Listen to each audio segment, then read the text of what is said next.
नमस्कार दोस्तों। R O के प्रीवियस ईयर क्वेश्चन सीरीज में आपका स्वागत है। हम इस सीरीज में चर्चा करेंगे पिछले 10 वर्षों के जो भी मैच द फॉलोइंग प्रश्न आए हुए हैं। पिछले 10 वर्षों के जितने भी मैच द फॉलोइंग प्रश्न आए हैं उनके बारे में चर्चा करेंगे। या तो जो भी मैच द फॉलोइंग में जो महत्वपूर्ण प्रश्न हैं उनके बारे में चर्चा करेंगे। और ये चर्चा हमारी प्राचीन इतिहास से संबंधित चर्चा है। प्राचीन इतिहास से संबंधित जितने भी प्रीवियस ईयर के प्रश्न हैं, मैच द फॉलोइंग, या जितने आने की संभावना हो सकती है, उन सभी के बारे में इस वीडियो में हम विस्तार से चर्चा करेंगे।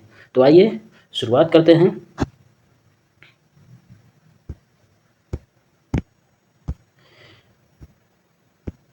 तो पहला है,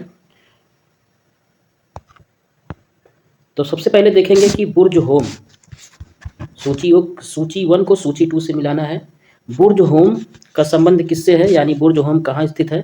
बुर्ज होम ये जम्मू और कश्मीर में स्थित है। एक स्थल है बुर्ज होम, वो जम्मू और कश्मीर में स्थित है। मेहरगढ़ ये स्थल बलूचिस्तान में स्थित है। महदहा स्थल उत्तर प्रदेश के प्रतापगढ़ जिले में स्थित है। भीमबेटका स्थल ये मध्य प्रदेश के रायसेन जिले में स्थित है। आगे देखते हैं कि कुछ स्थल दिए गए हैं तथा उसमें बताना है वो किस नदी के किनारे वो स्थल स्थित हैं। जैसे मोहनजोदड़ो, तो मोहनजोदड़ो सिंधु नदी के किनारे पर स्थित है। हड़प्पा स्थल हड़प्पा रावी नदी के किनारे स्थित है। लोथल भोगवा नदी के किनारे स्थित है। लोथल जो था वो सिंधु सभ्यता का एक महत्वपूर्ण बंदरगाह नगर था जो कि इस समय के गुजरात में स्थित है। कालीबंगा घग्गर नदी के किनारे स्थित है। रोपड़ जो है सतलज नदी के किनारे स्थित है। अब कुछ स्थल दिए गए हैं तथा उन स्थलों का महत्व क्या है। तो जैसे हड़प्पा है, हड़प्पा जो है वो सर्वप्रथम ज्ञात स्थल है। सिंधु सभ्यता का सर्वप्रथम ज्ञात स्थल हड़प्पा स्थल है। ठीक है। मोहनजोदड़ो को मृतकों का टीला कहा जाता है। धौलावीरा क्यों प्रसिद्ध है। धौलावीरा त्रिभागीय किला है। ठीक है, क्योंकि इसका धौलावीरा का जो किला था वो 3 भागों में बटा हुआ था। आगे है सूची 1 को सूची 2 से मिलान करना है। जैसे हड़प्पा स्थल की खोज किसने की थी। दयाराम साहनी ने की थी। हस्तिनापुर जो स्थल है उसकी खोज की थी बी वी लाल ने की थी। तक्षशिला स्थल की खोज जॉन मार्शल ने की थी। मोहनजोदड़ो की खोज मोहम्मद अली काजी ने की थी। ये मोहम्मद अली काजी ये पाकिस्तान के पुरातत्वविद थे। कौशाम्बी की खोज एन मजूमदार ने की थी। आगे है कोई वेद का नाम दिया गया है, उससे संबंधित जो महत्वपूर्ण तथ्य हैं उनका मिलान करना है। जैसे ऋग्वेद एक प्राचीन वेद है। ऋग्वेद 4 वेदों में ऋग्वेद सबसे प्राचीन वेद है। और सामवेद जो है ये संगीत का वेद है, क्योंकि इसमें कुछ संगीत, क्योंकि सामवेद को संगीत का वेद कहा जाता है।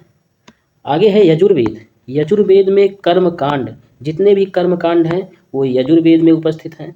अथर्ववेद में तंत्र मंत्र वशीकरण दिया गया है। ठीक है, अथर्ववेद का संबंध तंत्र मंत्र वशीकरण से है। यजुर्वेद का संबंध कर्मकांडों से है। सामवेद का संबंध संगीत से है तथा ऋग्वेद जो है सबसे प्राचीन वेद है। आगे देखते हैं, इसमें है कि सूची 1 को सूची 2 से मिलान करना है। जैसे है कठोपनिषद में यम और नचिकेता का संवाद है। ये महत्वपूर्ण है, ये अक्सर पूछ लिया जाता है। कठोपनिषद में यम और नचिकेता का संवाद दिया गया है। श्रीमद् भगवद गीता किस भाषा में है। संस्कृत में है। महाभारत को जय संहिता भी कहा जाता है। गोपत ब्राह्मण किसका ब्राह्मण ग्रंथ है, तो है अथर्ववेद का ब्राह्मण ग्रंथ है। उपाध्याय क्या है। उपाध्याय वेद वेदांग पढ़ाने वाले को उपाध्याय कहा जाता है। अघन्या का क्या मतलब है। अघन्या शब्द का प्रयोग गाय के लिए किया गया है। होता शब्द का प्रयोग ऋग्वेद के पुरोहित को होता कहा जाता है। किसको, ऋग्वेद के पुरोहित को होता कहा जाता है। अधर्य क्या है। अधर्य जो होता है वो यजुर्वेद का पुरोहित होता है। यजुर्वेद के पुरोहित को अधर्यु कहा जाता है। आगे देखते हैं, इसमें भी सूची 1 को सूची 2 से मिलान करना है। अब है रुम्मिनदेई अभिलेख। रुम्मिनदेई अभिलेख का संबंध किससे है। अशोक से है। त्रिरत्न कौन से, बुद्ध बौद्ध धर्म से संबंधित जो महत्वपूर्ण त्रिरत्न थे वो था बुद्ध, धम्म और संघ। बुद्ध, धम्म, संघ, ये त्रिरत्न थे। हीनयान शाखा के लोग, जो बौद्ध धर्म जो था वो दो शाखाओं में विभाजित था, एक हीनयान एक महायान। तो हीनयान शाखा के लोग बुद्ध को महापुरुष मानते थे तथा महायान शाखा के लोग बुद्ध को देवता मानते थे। ठीक है। भरहुत और सांची का स्तूप किसके द्वारा बनवाया गया था? अशोक के द्वारा बनवाया गया था भरहुत और सांची का स्तूप। धर्म चक्र परिवर्तन को क्या कहा गया था? जब महात्मा बुद्ध ने अपना प्रथम उपदेश दिया था सारनाथ में, तो उसी को धर्म चक्र परिवर्तन कहा गया। महाभिनिष्क्रमण क्या है?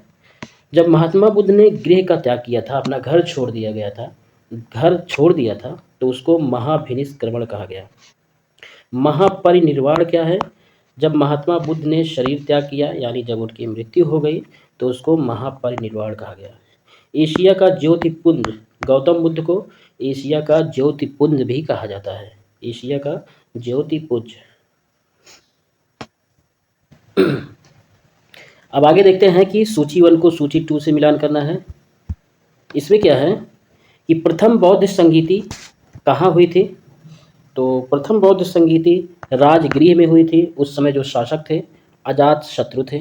द्वितीय बौद्ध संगीति वैशाली में हुई थी, उस समय शासक थे कालाशोक। तृतीय बौद्ध संगीति पाटलिपुत्र में हुई थी, उस समय शासक थे अशोक। और चतुर्थ बौद्ध संगीति कुंडल वन में हुई थी, उस समय शासक थे कनिष्क। ये वेरी इंपॉर्टेंट प्रश्न है, ये अक्सर ये जरूर किसी न किसी एग्जाम में, या हो सकता है इसी आरओ एग्जाम में पूछ लिया जाए, तो इसको जरूर पढ़ लीजिएगा। आगे है आचार्य, कुछ आचार्य दिए गए हैं और उनसे संबंधित सिद्धांत दिया गया है। तो लकुलिश का सिद्धांत था पाशुपत सिद्धांत लकुलिश का था। नागार्जुन ने शून्यवाद का सिद्धांत दिया। भद्रबाहु ने जैन धर्म का सिद्धांत दिया और गोसाल ने आजीवक संप्रदाय थे। गोसाल का संबंध आजीवक संप्रदाय से है। इसमें जो इसके ऊपर वाले में भद्रबाहु ने, इनका सिद्धांत नहीं है एक्चुअली, ये भद्रबाहु जैन धर्म से संबंधित है। ठीक है, भद्रबाहु जैन धर्म से संबंधित है और इन्होंने जैन धर्म से संबंधित कुछ सिद्धांत जरूर दिए थे। और गोसाल इनका संबंध आजीवक संप्रदाय से था। आगे देखते हैं।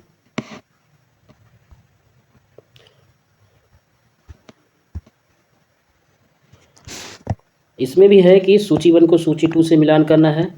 श्रावस्ती का संबंध है संभवनाथ से। काकंदी का संबंध है सुविधानाथ से।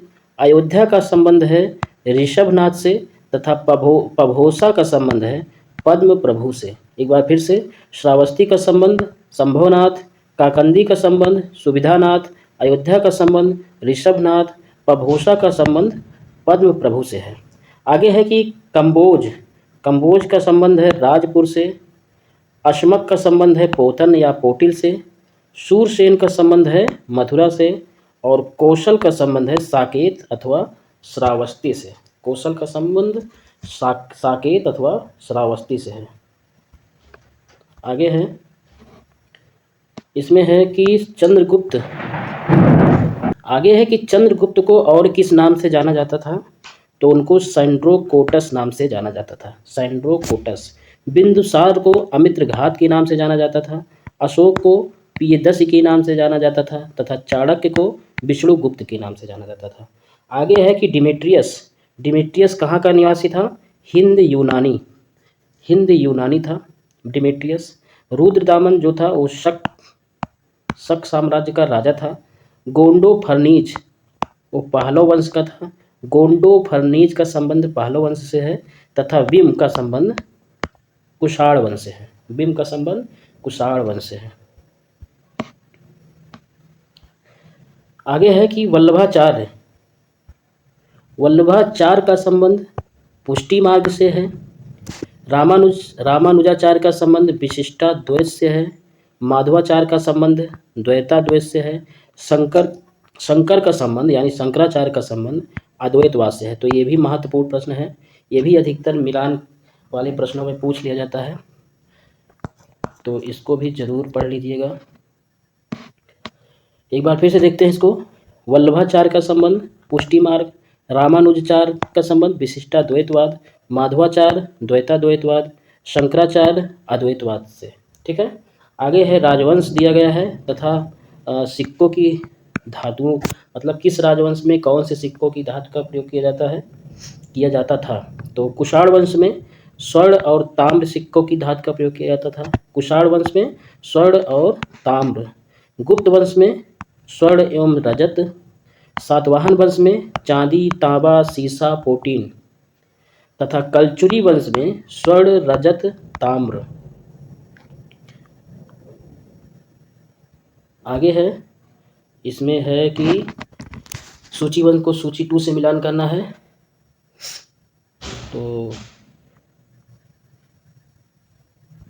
सबसे पहले है कि कनिष्क की सिर विहीन मूर्ति, इसका संबंध कहाँ से है? मथुरा से। कनिष्क की सिर विहीन मूर्ति का संबंध मथुरा से है। दशावतार मंदिर कहाँ है? देवगढ़ में स्थित है दशावतार मंदिर। शोर टेम्पल तमिलनाडु में स्थित है। हम्पी कर्नाटक में स्थित है। एलिफेंटा की गुफा जो है वो महाराष्ट्र में स्थित है। श्रवण बेलगोला जो है वो कर्नाटक में स्थित है। खजुराहो का मंदिर मध्य प्रदेश में स्थित है। सांची का स्तूप ये भी मध्य प्रदेश में स्थित है। भीतर गांव का मंदिर यूपी में स्थित है, यूपी के कानपुर में। आगे है